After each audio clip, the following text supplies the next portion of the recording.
We're going to start on Canva's website. You're going to go to create a design and type YouTube thumbnail. It should be 1280 by 720. That's the standard size for the thumbnails.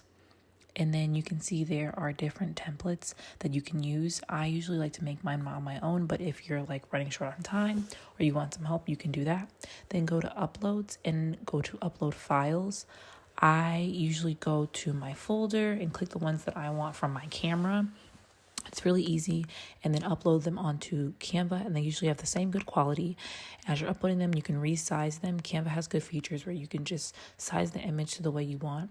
Usually when I do my thumbnails, I do 4 to 3 photos depending on the video. For hair videos, I like to do at least 3 just to show what I'm doing and to give like a after look. But you can do whatever you want. I add my other 2 photos in really easy, and then I just start resizing them to the way I want the photo to look. I kind of zoom in a lot to make sure that you can see the full photo. Like again, I'm doing a hair video, so I want you to see the full braids. So I just zoom in a little bit and also see the back of my hair. So I did another photo like that and zoom in and just tweak it to the way you want your photo to look. The middle one I want to be in the front. So if that happens, you can just right click and then click bring forward, and the photo will come forward, and you can just resize it to the way you want. Now go to edit photo, and so I like to crop it a little bit because you can see that there is so much extra photo that I don't need, and just resizing it so that it's fitting into the frame and I'm not adding anything extra.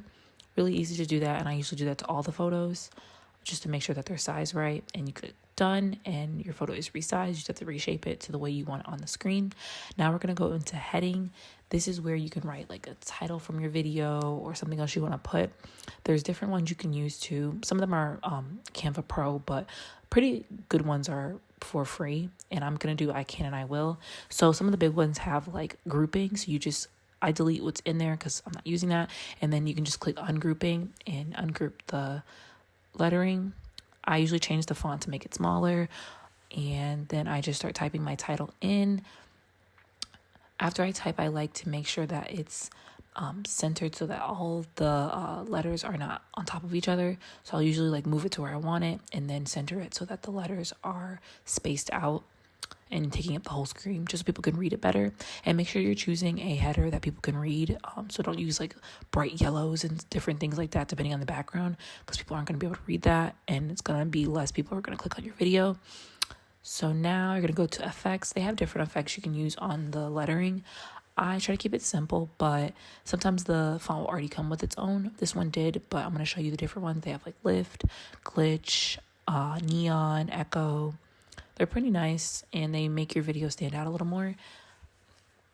And you can just change the settings to them. If you want like a little less of the effect, you can change it, or you want more. And they also have one where you can do a background. So if you have like brighter colors, you could do a background and it'll still show. Also, Canva has this, so you can go backwards if you don't like something. I use that often if I don't like how something's looking. So it works out perfectly. Then you can go to, those colors are like colors that they pre-do to match your theme.